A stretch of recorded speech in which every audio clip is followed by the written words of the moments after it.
All right, we are live. A beautiful Friday afternoon, early evening to everyone, wherever you are. My name is Elle. If we haven't met already, I am the chairwoman for Trifactor Engage and the author of Breakthrough in Action. Super excited.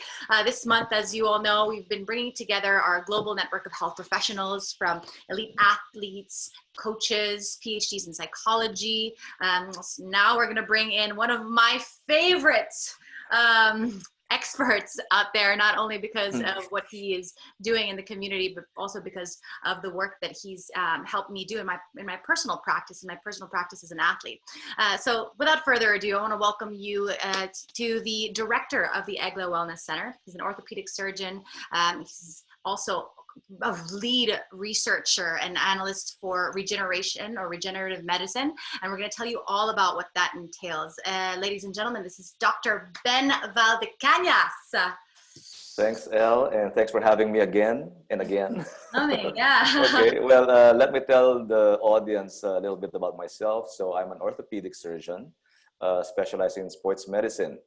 My passion grew out of my desire to compete. So I used to be a triathlete and have been coaching various teams in the past. So the unending pursuit for enhancement of performance has been my driving factor. And I'm happy to be here to share some of these learnings over the past 25 years or 30 years even. So let me start with the old tenet that there's no silver bullet to this. It's all about training, proper nutrition. You mean none of the the workouts that I'm seeing online, all the little biohacks and stuff, that's not going to be enough? No, never enough. But you can use all of those biohacks to enrich your training program. And that's a fact. So still training, conscientious training of that, proper training. Very, very good and guided nutrition. And that includes supplementation and hydration. And of course, you have to sleep. Okay? So sleep is when the body regenerates and repairs itself. And we all know that being a triathlete takes a toll on the body that has to be repaired somehow and sometime. Okay? So let's start with diet or nutrition. Okay. No fad diet is always enough for everyone. In fact, I would go as far on a limb to say that your diet, your meal plan, your nutrition program should be very well customized to you, okay? So not just because my teammate has this diet and it works for him or her, then that will be the best for me. No, far from. You have a very different metabolism, you have very different body types, you have very different hormonal balances. That's very important, something that most coaches and nutritionists do not even look into. Hormones is how the body takes care of itself during training and during competition. So you have to take particular attention to your body markers. Your blood chemistry is not enough. You have to look into your hormones. You have to look in your body composition. You have to know how much body fat you have to burn or have in store, what's slowing you down. So all these components go into a proper, customized, and personalized meal plan. And you need a nutritionist for this. So first things first, diagnostics, body composition analysis. Second, blood markers, okay? What vitamin deficiencies you have, how your organs are. And then next is your hormonal levels. There are people, mostly athletes under my care, women don't even menstruate, okay? Why? Everyone knows that. Severe maximal training can really wreak havoc on your hormonal balance. And that's very important. Repeat that sentence one more time. I want them to hear that. Okay. Severe training or even serious training can wreak havoc on your hormonal balance. It has to be properly guided and it has to be appropriate for your hormonal levels. So you have to know your balance first, okay? Not as an afterthought. So diagnostics is very important at the beginning of your training program because your training program depends on it. In fact, most coaches now, and I'm glad that there is, most coaches now are very, very particular about your pre-training diagnostics. It doesn't stop with VO2 max. Okay, that's just a small part of your diagnostics. The main part is knowing where your body is at the start of training, so your coach would know how to design your training program. You cannot just pull this out of the hat. Absolutely. I think that maybe that's maybe a lot of the not just for obviously not just for athletes, but just people in general. We go by the rules of thumb. We don't necessarily, or we don't have time to seek out our specific biomarkers. We understand that nutrition and exercise is important, but we just think that if we have some kind of nutrition or some kind of exercise, that it's balanced. And, as you know, what we've been talking about a lot about during our work together is that, we all have different chemistries. And so what works for you may be the worst thing for me. And so in order for us, if we work with that science or with that chemistry, then not only can we, regulate and heal ourselves, we can optimize, but if we go against that chemistry, it's not like we're just not going to get better. If we go against that science, that becomes the law of diminishing returns. Well, you always catch me telling you that whenever you come for an injury. What did you do now?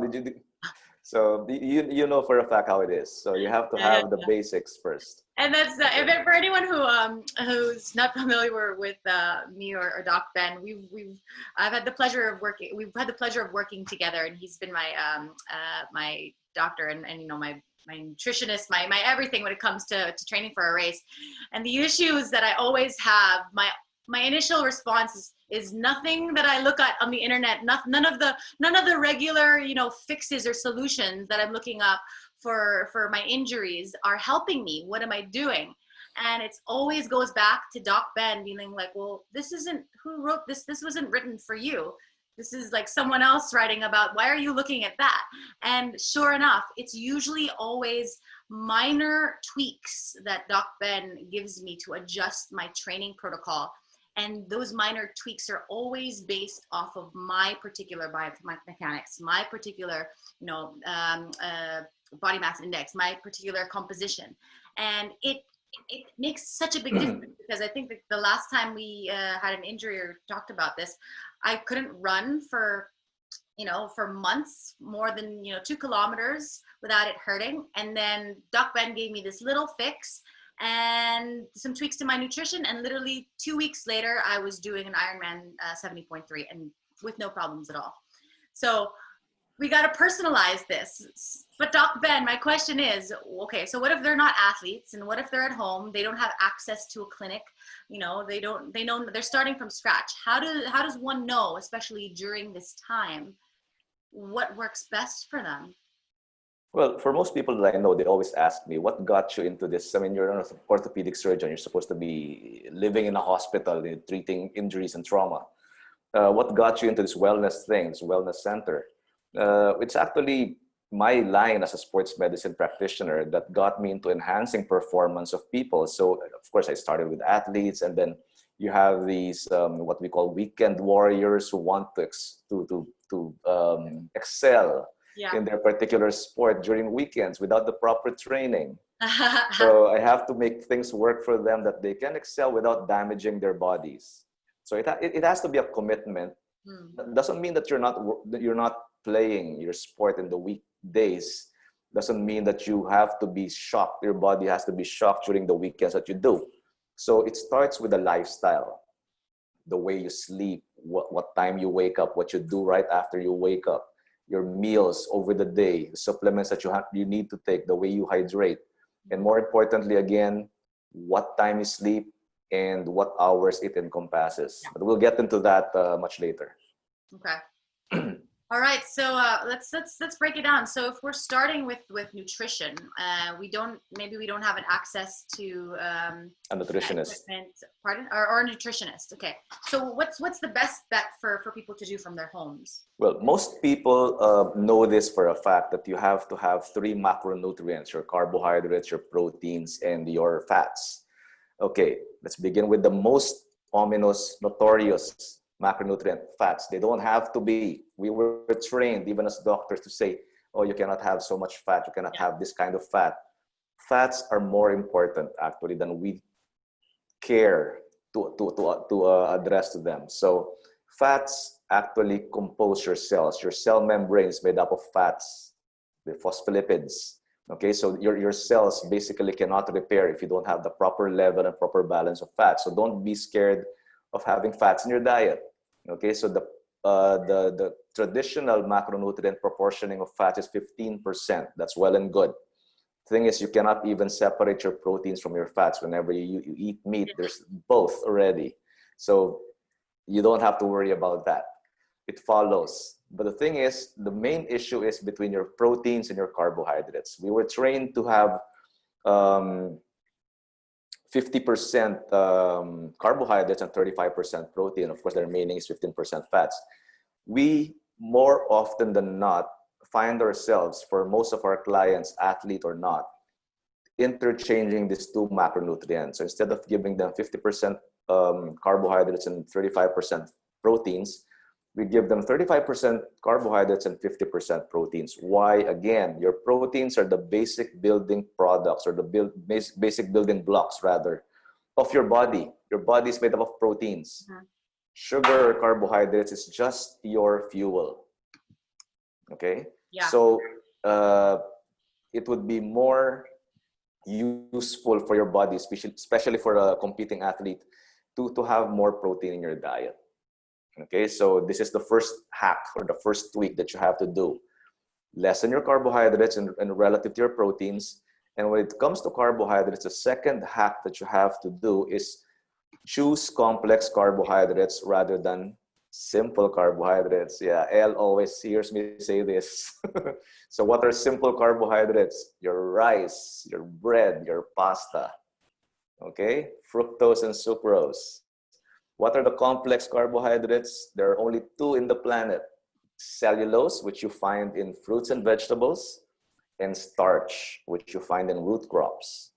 So tweak your diet in such a way that you have your meat, you have your vegetables, and you have your starch for your power, for your energy. Okay, so stay away from simple carbohydrates, rice, bread, and pasta. What happens when you have most of these simple sugars in your diet? It actually costs your body some currency just to metabolize these simple carbohydrates. And what happens to the excess? Well and good if you're a competing athlete, you burn everything almost. But what if you are a weekend warrior and you have a diet that encompasses both weekends and weekdays? Excess carbohydrates, particularly simple carbohydrates, have to be converted by your liver into storage form, which is fat. Okay, so that is why we get what we call fatty liver. A lot of Filipinos have this, and we blame our alcohol. It's not the alcohol, or not just. That's because everything, the thing is, like, everything, most of the things that we eat when you're at a restaurant, especially in the Philippines, is covered in sugar, and we just don't know about it. And then, Doc, can you just talk to us really, and you're probably going to talk about this anyway, about the blood glucose response when it comes to simple sugars? Okay, very good. Here, whenever we talk about that topic, we cannot help but mention the term glycemic index. Okay, the glycemic index is a measure of how a food substance, particularly carbohydrates, of course, can affect the way your blood sugar goes up. Okay, so a glycemic index of 1 is your index. It's stable sugar. Rice, usually white rice, has a glycemic index of about 0.98 or 0.9. So just imagine with every spoonful of rice, it's like eating a spoonful of sugar. So unless you're Mary Poppins, this is not good. And then what happens to that sugar? Okay, excess sugar, well, good if your body can burn it for energy right away. But if it's excess sugar, which is more often the case, it gets converted by your liver to fat. And sometimes the conversion is so rapid that fat is not even transported away from your liver into your storage areas, your mid-belly, your visceral fat, such that the fat remains in your liver. And that's where you find your fatty liver. Yeah. Yep. And fatty liver damages the liver. Hmm.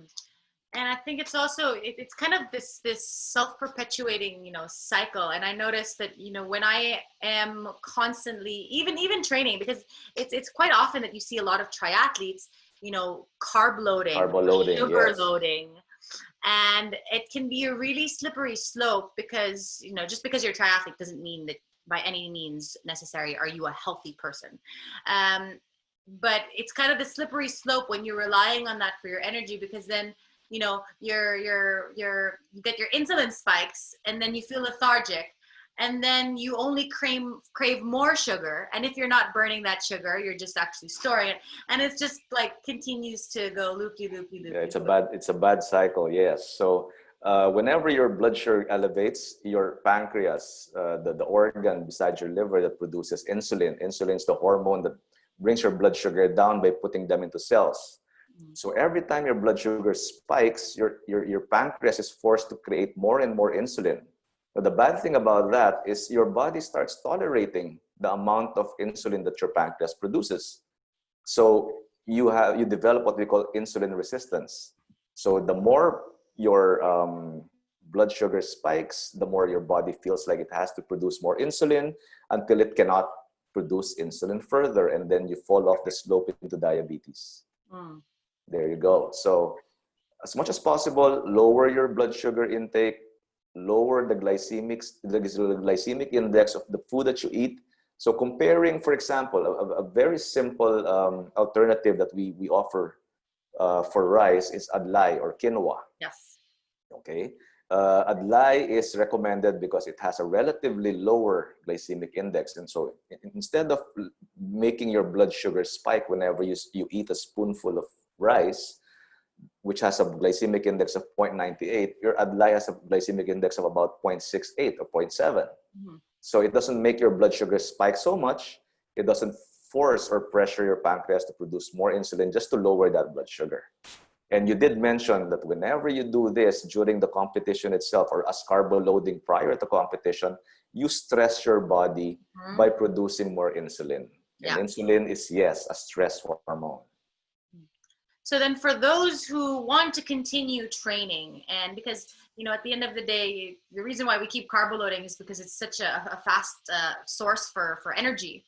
And so how do we continually, fuel this, this metabolic efficiency and get the same amount of energy while still competing at high levels of performance? Okay, very good question.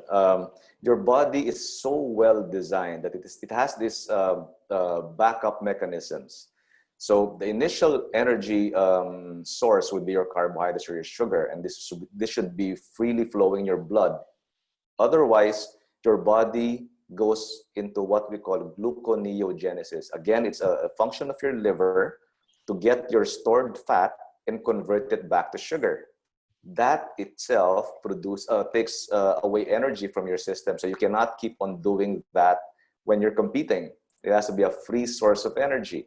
But if you train your body to be able to do that the same way that it's getting energy from sugar or free sugar in your bloodstream, it won't take as much energy away from you.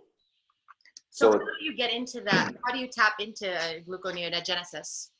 Your body knows how to exactly, as long as you don't load it with sugar. So loading it with sugar takes it away from the efficiency of gluconeogenesis. So when we train, let's say if I have a triathlon tomorrow, and I want to fuel my body in preparation for the race, but I don't want to be fueling it with sugar. What's a good alternative to do that? Do I continue to stick with, the complex carbohydrates, or do I switch to a different macronutrient?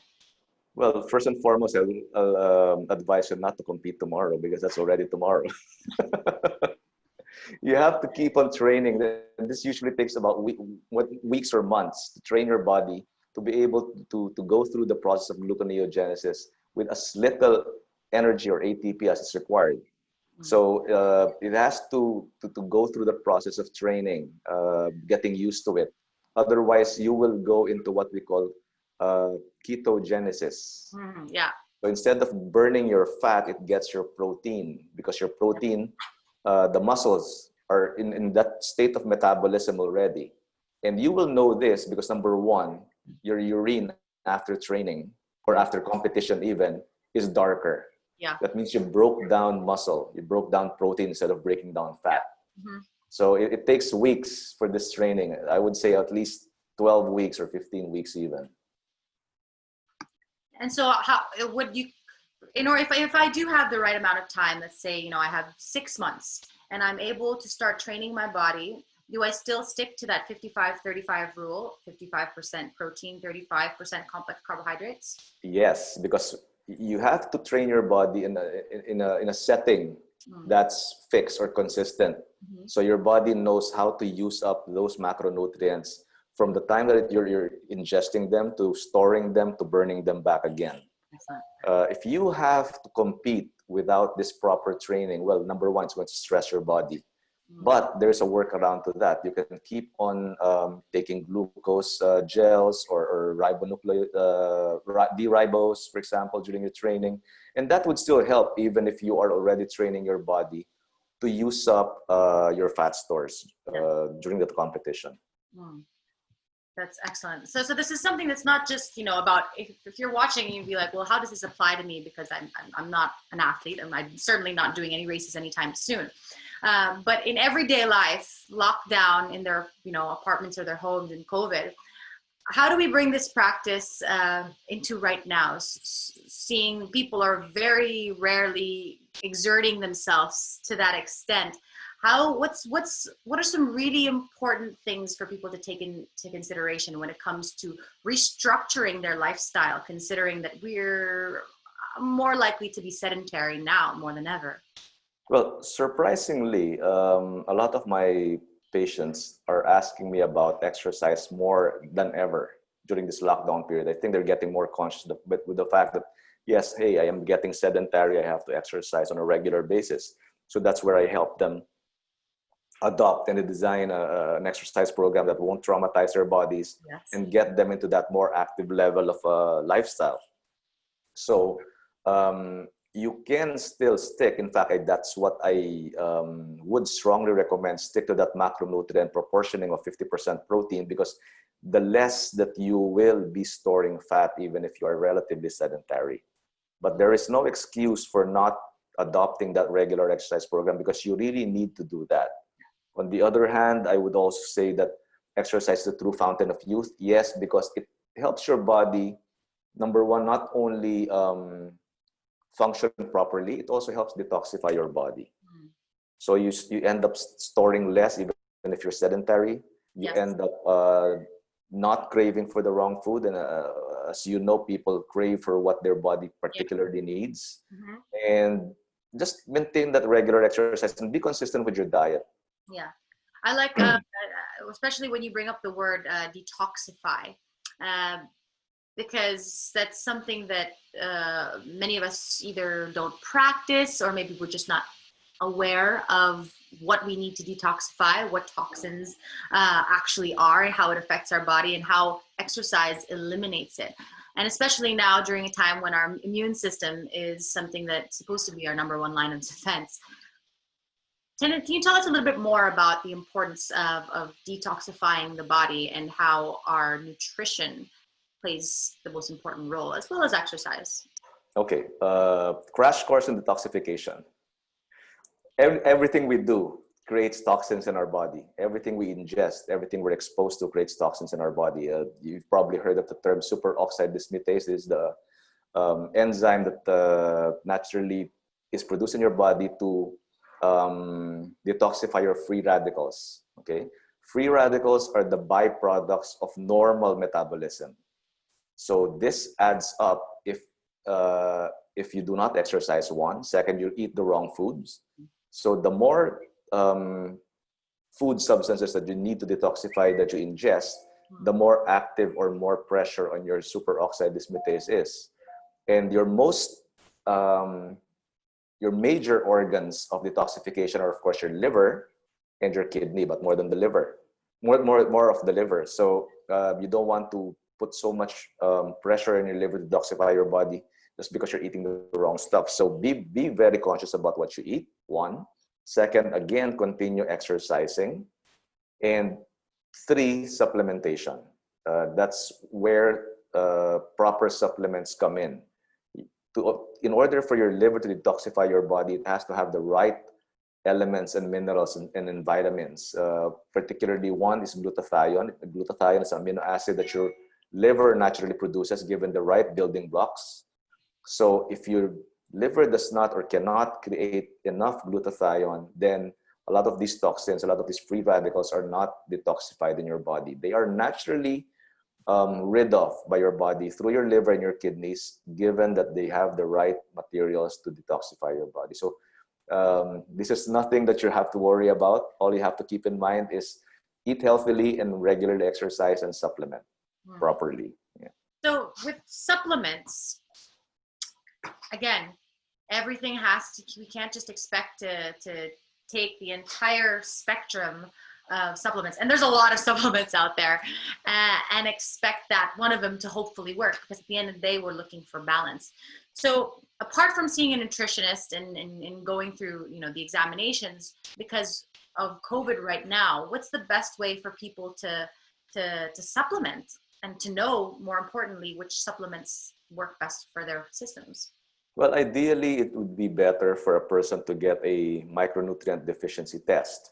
But short of doing this, we have to rely now on statistics and evidence-based studies. The most common vitamins or supplements that most people, a majority of people, are deficient of are very simple to, it's very simple to remember. It's A, B, C, D, E, F. Okay, vitamin A at dose of 1,000 units. Vitamin B, B complex or B12, which is most common. Actually, 6 and 12 are the most common deficiencies in the Filipino. Wow. C, for women, calcium included, and vitamin C, ascorbic acid. Now, this is very controversial. Some recommend 500 milligrams, some recommend upwards of 3,000 milligrams, but the controversy lies on the fact that vitamin C has a very short half-life. So if you want to take more, short half-life means you excrete it soon after you take it. So if you want to maintain on high dose vitamin C, you have to take it in staggered doses over the day. So 500 milligrams, maybe 3 times a day would be ideal. Okay, so A, B, C. D, vitamin D3, is something that most Filipinos are deficient in. Again, ironically, but we're in a tropical country where sunlight is abundant. That's where the controversy lies again. And this I hear even from doctors. You do not get vitamin D from sunlight. Okay, you're laughing because you always hear this from me. Okay, vitamin D is activated from the inactive form to the active form by sunlight. So you have to have it in your body first. Okay. Now, we don't have it in our body because our diet is not rich with vitamin D. So vitamin D should be supplemented upwards about 3,000 to 5,000 units. And then E is not just for the skin. E at 400 units is also helpful with your ascorbic acid, vitamin C, to maintain a very optimal immune system, especially in this day and age of the pandemic. So if you want to boost your immunity, don't just take vitamin C, but take vitamin E again, also as well, and of course zinc, as you always hear in the news. Yeah. And then F, finally, is your folic acid. Folic acid is very important in guiding your nervous system to control your autonomic response against stress. So folic acid has many uses. Nervous system, controlling a man's blood pressure, for example, and repair of your nerve cells. Yeah. So A, B, C, D, and F. So very easy to remember. Yeah, that's a great point to bring up, especially now because, you know, we are at risk, not just regardless of whether or not we're leading healthy lives, lifestyle, exercise, nutrition. At the end of the day, there's so much stress right now because of the uncertain situation that we're going through, and that stress puts a lot, and I should know, Doc knows that I know, that even if, no matter how much exercise or nutrition that we have, if our sympathetic nervous or our autonomic nervous system is stressed, that takes a huge toll on our immune system. I remember, you know, I was training in hindsight, I was actually overtraining.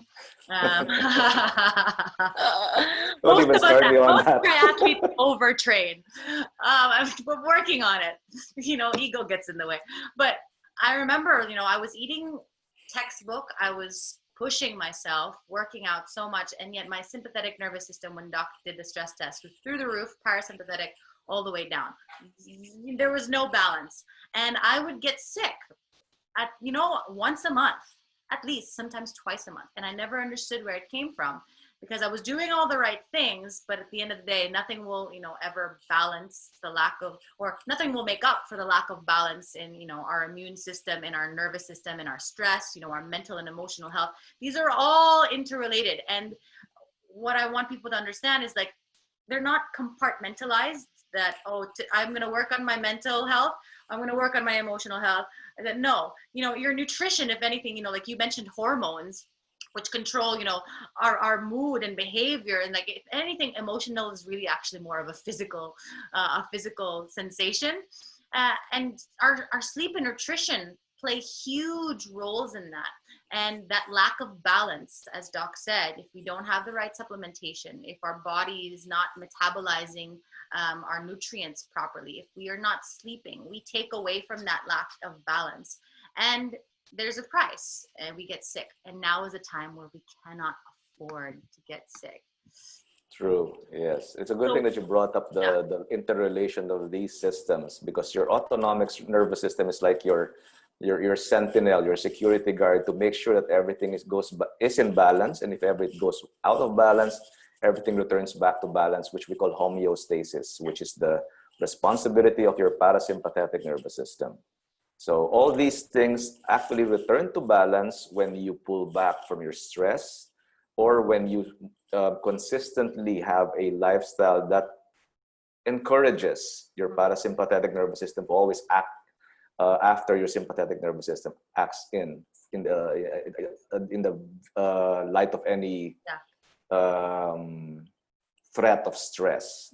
And all this, even though it cannot maintain that ideal balance or homeostasis, all this returns to balance when you sleep, which is probably a good time to get into that topic now.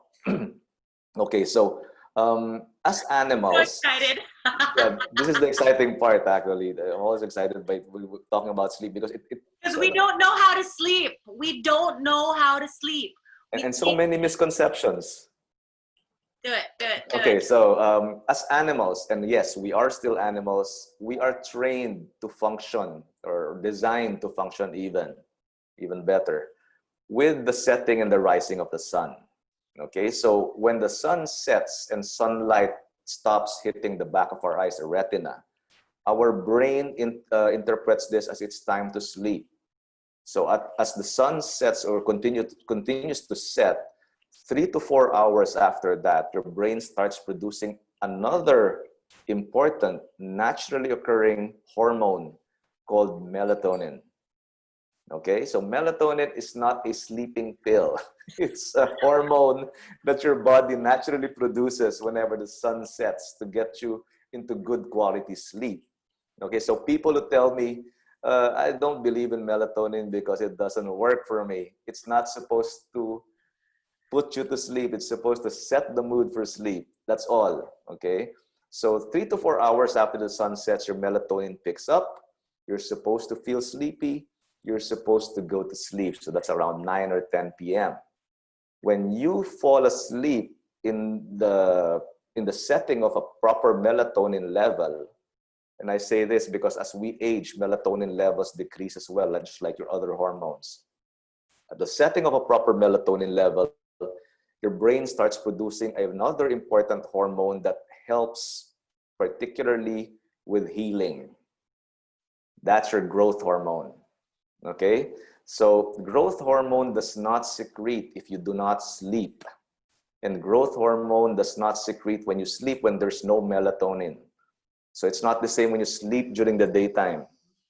Okay? So when you sleep in the proper setting of melatonin levels, growth hormone starts secreting, and growth hormone repairs everything that you wore out and damaged during the course of your day. And that's why you wake up refreshed anew the following day. And growth hormone is designed to secrete from 10 p.m. to 2 a.m. only. So if you extend your day and sleep at 1 or 2, you miss out on this fabulous hormone that's supposed to repair your body back to where it was when you woke up the previous day. So people who don't get enough sleep, they age faster. You wear and tear your body faster. So that's what I always teach my athletes. You can train as much as you want during the day, but make sure you get enough sleep, including the hours of 10 p.m. and 2 a.m. So what about how much sleep? Because there's some debate as to if we're really supposed to be sleeping 6 to 8 hours, or is that just because most of the time it takes us a while to actually set in to our REM cycle. Whereas if we sleep efficiently, like on our circadian rhythm, some people are also saying, well, if I fall asleep at 10 p.m. and I wake up at 4:30 a.m. or fall asleep at 10:30 p.m. and wake up at 5 a.m., then I'm okay. Then I don't need any more sleep because I am efficient. So is that true? Like that you don't actually need to have the 8 hours. It depends on your sleep efficiency. Then you can go and sleep for 6 hours and you'll be fine. Well, some medical literature say it's 6 to 8, some say it's 7 to 9, but what's 1 hour between friends, right? Mm-hmm. So as long as you get at least 6 hours, and that includes the hours of 10 p.m. and 2 a.m., you're good to go. Yeah. You can sleep at 9, wake up at 3, and you're good to go. Yeah, that's awesome actually, because when the last time that, when we did our first examination together, we were talking about circadian rhythm. And that was during a time when my nervous system was completely out of whack. I was falling asleep after midnight because of my lifestyle and my work. And I was sleeping at least 8 hours. And yet I was still groggy or lethargic, and I didn't want to get out of bed. And it just took me longer, my sleep efficiently, and the fact that there was no routine. So Doc, I want you to talk about routine after this. But what happened was, after that, when lockdown happened, I had this like really deep urge because I didn't have to go to work. It's like, I've always wanted to be one of those people who wakes up at 5 o'clock in the morning with the sun. But that seemed impossible to me. I was like, how am I ever gonna find a way to sleep at 10 p.m.? You know, I don't eat dinner till 10 p.m. And luckily enough, over time, as I grew the habit, I've started waking up at 10 a.m., at 5 a.m., going to sleep at 10 p.m. And my body, I don't need an alarm. Sometimes even if I go to sleep at 10:30, I'll wake up at 4:30. I don't need an alarm. I have all the energy that I need, and it's just it's consistent, and I feel refreshed. I don't really feel sluggish, and it really does make such a huge difference that not only the consistency, but having that window of time. Well, consistency is a very important factor in that situation or that condition that you just described. For people who are used to sleeping past 12, all you have to do is try to sleep an hour earlier every time. And that actually works when you start waking up an hour earlier every time. Because if you, for example, if you're used to sleeping at 12 midnight, let's not make it any worse. If you're used to sleeping at 12 midnight, you end up waking up at around 8 a.m. or 9 a.m. So start forcing yourself to get out of bed at around 7 a.m. or 6 a.m. By the end of that day, you're so sleepy because you did not get enough sleep, you will be forced to sleep earlier than 12 midnight. So it's just a matter of training your body. And once you hit that sleeping time of about 10 p.m., you have to be consistent about it regardless of whatever you're doing, whatever you have to finish. Because if you keep on changing your habit on a daily basis, that in itself is stress on your body. And you don't know what cortisol, your stress hormone, can do to your body. It helps your body survive, but at the expense of your body itself. Yeah. So it starts damaging your body. So keep to a consistent schedule. And once you hit that schedule, don't let anything break that. That's awesome.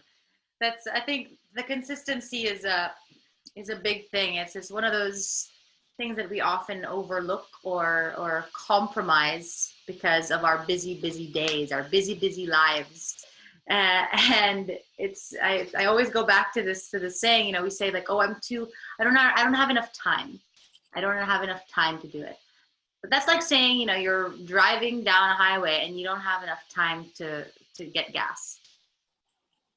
How can we, at the end of the day, it's so counterintuitive or counterproductive. At the end of the day, for anything that we want to do, oh, I don't have time for sleep and nutrition and exercise because I need to be a mom and be successful at work and train and all of these other things that I have on my to-do list. How do we expect, if those are really our priorities, then yes, we need to make time for sleep and exercise, anything for our well-being, because at the end of the day, that's the engine that is operating this entire ecosystem. Exactly, true, yes. And where one fails, the whole thing collapses. So no amount of good nutrition or exercise will make up for lack of sleep, and vice versa. So well, that's true, because I came from that situation. In fact, I came from the mentality that sleep is a waste of time. Yeah, I can sleep when I'm dead. You will be. Exactly. And you will be soon, yes. So I had to restrict my sleep to 2 hours every day, and it took its toll. By the age of about, I wasn't even 30 when they diagnosed me with hypertension. Yeah, 2 hours. I was a training resident then. As a surgeon, you have to be really honing your skills. So sleeping is a waste of time, and it takes away from time to hone your skills. So 2 hours, and then I'd be up and work. And then, like I said, I wasn't even 30 and they diagnosed me with hypertension. So it really takes a toll on your body, and you have to respect the way your body was designed. It was designed to work and take care of itself. Yeah. Let's just not get in the way. True. And I think I want to just, since we're talking about, the optimal nutrition, sleep, but I know all exercise will always tie into this a little bit. And just to hear what you have to say about the whole culture scheme, because you mentioned a lot about traumatizing the body. Since we are taught no pain, no gain. When we work out, we want, like John Fong said last week, we want the fancy, sexy workout. We skip the warm-ups, we skip the cool downs, we skip the recovery, the stretching. And yes, we believe that we go straight to the workout that's gonna, exhaust us. Oh, if I feel exhausted, that means I did a good job. Can you please fix that? Okay. We have two very ugly cultures to deal with whenever we talk about training. Number one is the culture of a high carbohydrate diet. We talked about that. We were culturally trained to have rice with everything. Okay, so we talked about that. Let's put that aside. The other ugly culture that we have to contend with is the culture of what you just mentioned. Training is not effective. You don't feel exhausted afterwards. That is not true. That is the farthest you can be from what is ideal when training your body. Okay, when you train your body, what's more important rather than exhausting its energy? The body is a machinery, it's a machine, it's a system. More important than exhausting its energy and hoping that the next time you work out, you would have still the same amount of energy, which is crazy if you expect it that way. More important is to make use of every moving part. And that is where we talk about stretching before you work out. When you work out, you use specific muscles, you use specific joints and systems depending on what sports you indulge in. And there are other parts of your body that you do not use or you do not stretch even or activate. But all these muscles work in unison. Your hamstrings cannot work without a deconditioned quadriceps. So you have to stretch your hamstrings for your quadriceps to work properly. Okay? So stretching is a very important part of working out. Most people just go through the motions. Okay, they go right into, like you said, they go right into the workout to exhaust themselves, to power up, and really train the muscles to pump. The muscles cannot pump unless they're stretched. Okay? They're not, when they talk about the fat burning zones, we're not actually we're not burning any fat when we get to that stage. We're burning sugar. And so we've spent this entire time taxing our bodies, exhausting our sugar stores. And not only is our metabolism not as efficient, but we feel just drained and we're more likely to get sick later on. True. Think of it this way. When you drive your car, you consume a specific amount, a consistent level of fuel when you drive at around 20 to 40 kilometers an hour. You notice that your RPM goes up when you try to speed up. Yeah. So when your RPM goes up, it just burns more fuel. Yeah. It's the same with your body. If you want to train and burn more, then you rev up the intensity. You don't rev up the duration or the length of your workout. So you don't need to burn everything. You don't need to empty your fuel tank to be able to go that fast. It's the same thing with the body. So can you tell us then, okay, because there's this common discrepancy between how much aerobic, how much anaerobic, obviously stretching all the time and engaging and warming up on both sides. But, you know, you see people going into a CrossFit box every single day, constantly working on metabolic conditioning or in their anaerobic state where, you know, they're just out of breath and they don't really spend much time in those fat burning zones. They don't spend much time in that warm up, that cool down. You know, walking or light jogging is, oh, I'm too good for that. Okay, very good point. Okay, very closely interrelated to that culture, wrong culture of working out, is the fact that when we find something, when we discover something that works, we overdo it. And that directly applies to CrossFit, to HIIT, to all these high intensity workout programs that we have now. Because we found out they work. They keep us slim. They condition us to the max. The thing is, you cannot overwork one particular program or one particular movement or one particular activity or exercise. Exercise basically has three components. One is your stretching or limbering, and that happens before and after the workout. Two is your cardiovascular. You don't have to do a cardiovascular workout for an hour. 20 to 30 minutes is fine, as long as you start increasing your body's metabolism in preparation for the next part of exercise, which is resistance. Okay, so your stretching and your cardiovascular is actually programmed or designed to make it more efficient for your resistance training. Okay, so the more blood that is pumped to the muscles for resistance training, the better your muscles perform. The more stretching you do to your muscular system, the more effective they perform. Yeah. So all these three things, or all these three parts of your regular exercise program, are interrelated and they work for each other. Yeah. And so if you were to look at, okay, so we actually overdo the high intensity movement. It's still good. We need that stimulus for our metabolism. We need to be able to, you know, condition that strength. But let's try and, when we're looking at percentage, rather than doing, you know, I do light cardio, or, you know, I stretch for 5 minutes and then I, you know, jog for 10 minutes and then I do half an hour of intense resistance training. What is wrong with this picture, and how should we, just like we're talking about, you know, the macronutrients, and, you know, it's different for everyone, but we say, you know, 55, 50, 35, 15 for proteins, carbohydrates, and fats respectively. What is a safe average? Again, I don't like using average, but in this case, let's just say average ratio between your stretching, well, not even the stretching, because that, well, yeah, actually go for it. Stretching, aerobic, anaerobic. Okay, I was afraid you'd ask me that. The same way that your diet should be personalized or customized to you, your exercise program should be as well. It depends on your goals. It depends on what you are competing with and competing for, or even competing against, depending on where you want your body at what particular level of performance. Okay, so stretching is as much personalized as all these other factors, because there are people who are stiff, there are people who are limber. So as long as you're not stretched enough, as long as you get injured after the training program, then the more you have to exercise, the stretch, I mean. You have to deal more with your stretching exercises. So all these are, well, it sounds like a trial and error thing, but it is. Because we still don't have the exact diagnostic test or procedure to determine how much a body needs to be stretched, how much a body needs to burn energy, and how efficient it does.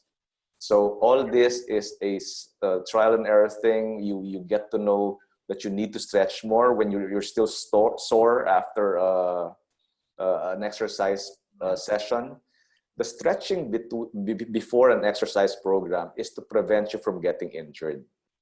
But the stretching after the exercise program prevents you from getting sore. And if you do those things conscientiously and still you get sore, then you need to stretch more. Either that or you're overdoing your resistance exercises, which is actually more adjustable.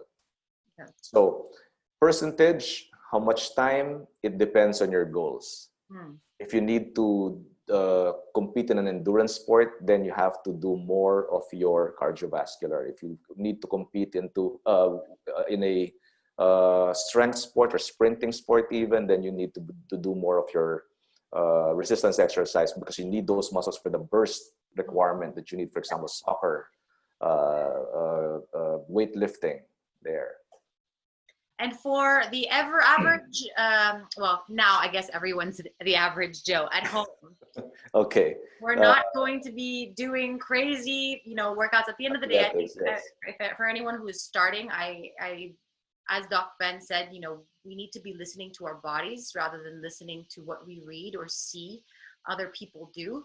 And it's okay. There's no shame in pausing that YouTube video because you're not quite ready yet. I think we try to fit our practice into what someone else is doing because we're too lazy or busy, or maybe we just don't know to take the time, as you said, to try and see for ourselves what works for us rather than trying something that someone else does. You're working for someone else's body.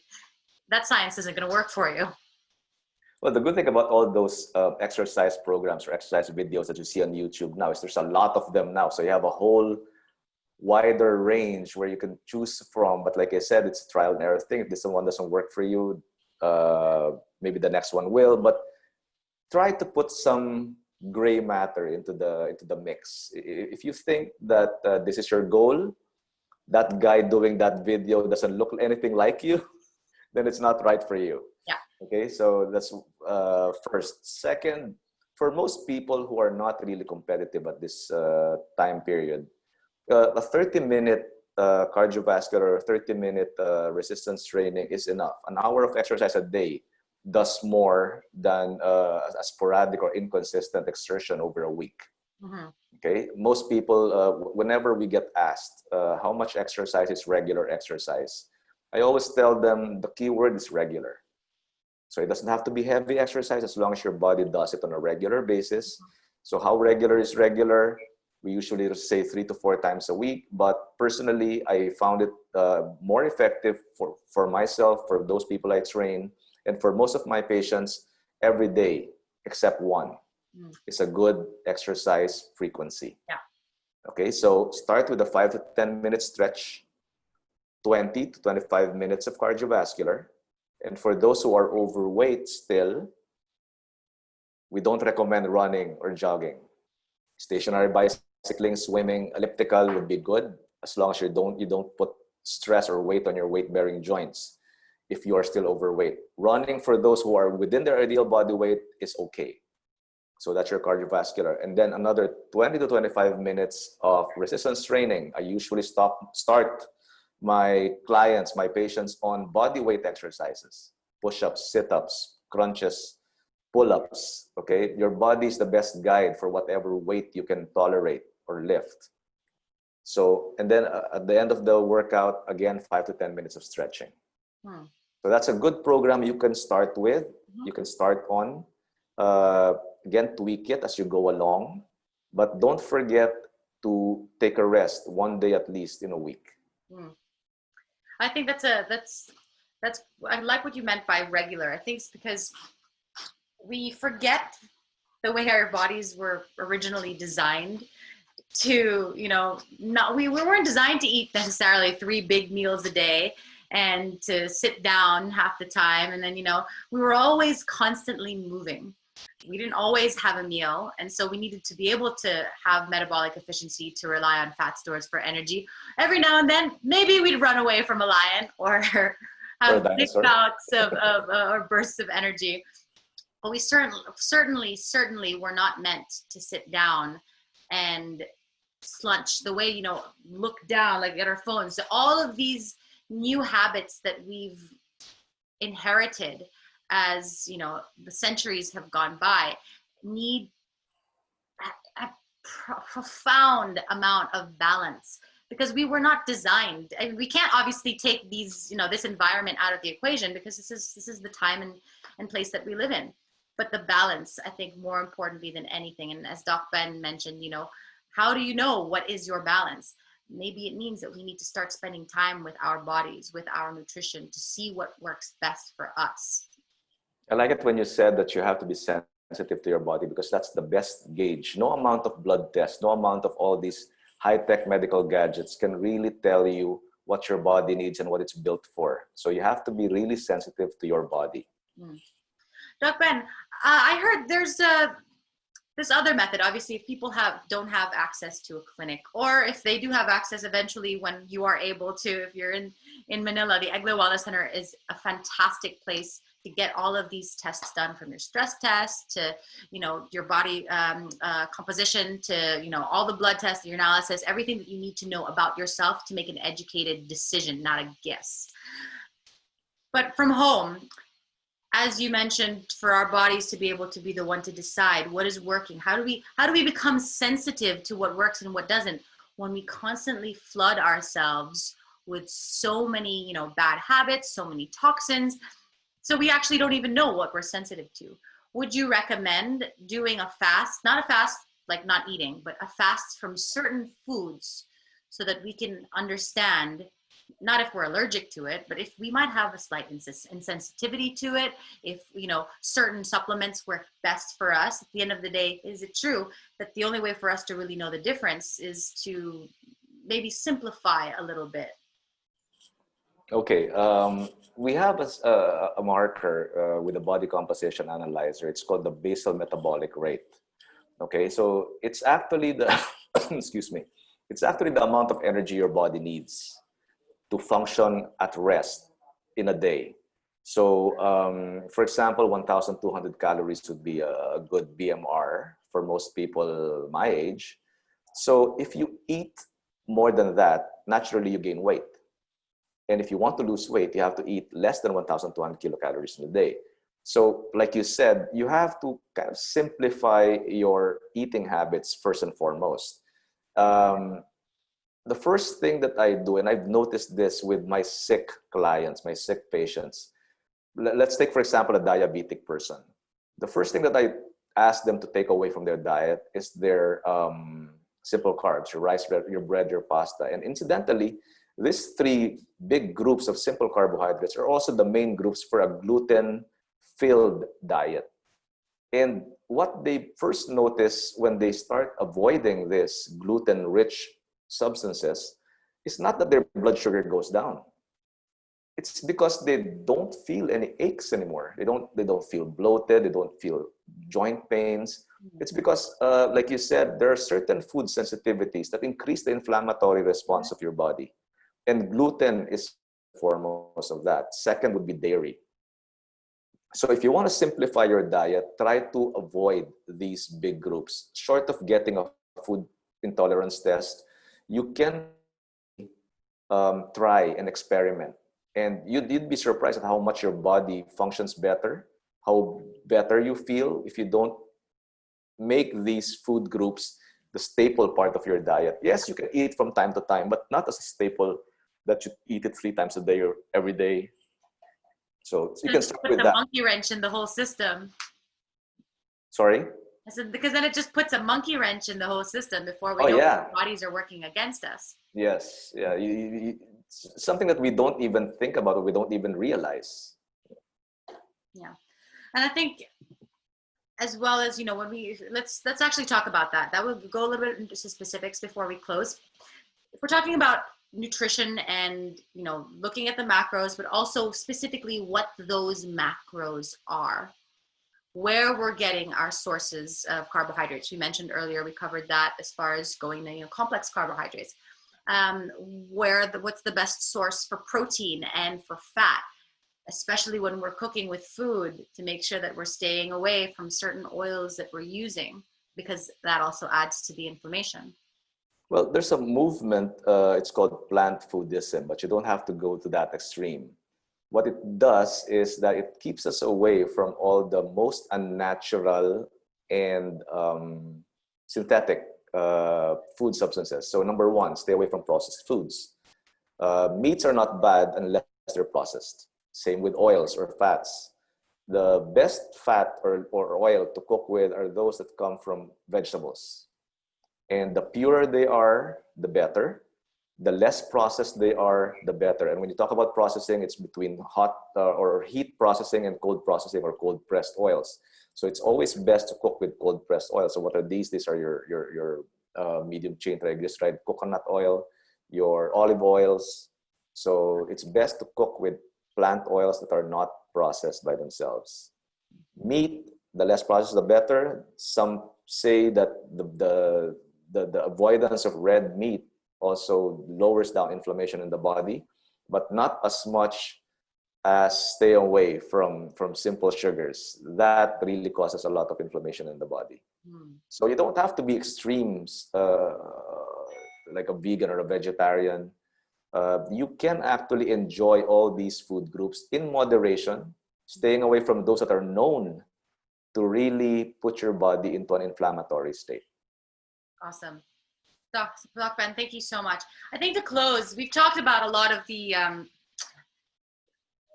side effects or the symptoms that we experience in everyday life as a result of the lack of balance in our sleep, nutrition, and exercise and a lifestyle. So let's flip the script. So we can end on a more upbeat note.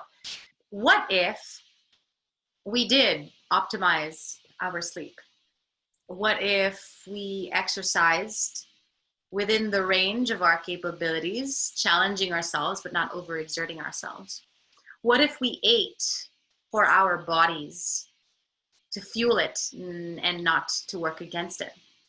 What exactly are the implications if we make these changes? Obviously, apart from the fact that we will be healthy and the aesthetics are always nice, but more importantly, what does our overall quality of life look like? Well, genetically speaking, this is something that I really like to talk about. When you talk about your genes, there's a study that is specializing in that now. It's called genomics.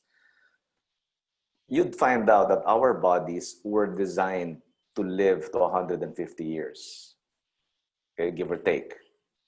Our present lifespan is around 75. We've halved it because of how we live, the environment that we live in, all the stress that we created around ourselves. If you did all of those things that you mentioned, you ate only food that your body really needs in a daily burning cycle, you slept adequately enough for your body to repair itself, to bring it back to how it was the morning you woke up. And if you exercise and move the way the body was designed to move, you will slowly maximize and prolong that longevity, that lifespan to where it was meant to be, 150 years. Just this morning, I was consulting with one of my oldest patients. She just turned 101. Wow. And she's more bubbly than most people I know who are 75. When did she start? And how tell me. She just lived simply. She just ate what she needed to eat. She slept a lot. And you know how people would she's been a housewife and eventually a home entrepreneur. So most of her time is really controlled by herself. So she slept. That's the only biggest thing that I can differentiate or identify in her lifestyle. She slept early and woke up early. So among all these things that we talked about, we get all these advice on diet, on exercise. We don't get as much advice on sleep until very, very recently. this may be the take-home message I want to give up after this talk. You have to really focus on your sleep, because sleep is where your body repairs itself. Excellent. Thank you so much, Doc. So there you have it, folks. At the end of the day, if we somehow find a way to just not get in the way, and we let the body do what it does, not only could we look forward to health, but we can look forward to vibrance, to strength, to vitality, to longevity, and just overall quality of life. You know, at the end of the day, that when we fine tune that system, that engine, that's our well-being, it shows up in every aspect. It shows up in our relationship. It shows up in our intelligence, in our productivity, our creativity, and the way that we view the world and the way that we view ourselves. So guys, hope you got a lot out of this talk. I know I certainly did. Doc Ben, thank you so much. You're always just pouring knowledge. And I'm just like, yes, keep going. Thank you so much. Thank you for having me. Absolutely. If you guys want to know a little bit more about Doc Ben or the Eglo Wellness Center, you can obviously DM me. You can look up the Eglo Wellness Center and Doc Ben on Instagram and on Facebook. Obviously, they do a lot of beautiful biohacking procedures, apart from doing and fine tailoring the nutrition and workouts for you. We've got great features like hyperbaric chambers, IV drips, you name it. If you want to get into the geeky stuff, make sure that you look into that, or you just pop a message towards my way, and I'll let you know a little bit more. Doc Ben, thank you so much. Have a beautiful rest of your weekend. Everyone else, I'll see you at tomorrow's session, Power of Movement. Have a beautiful rest of your night. Take care. Bye, Elle.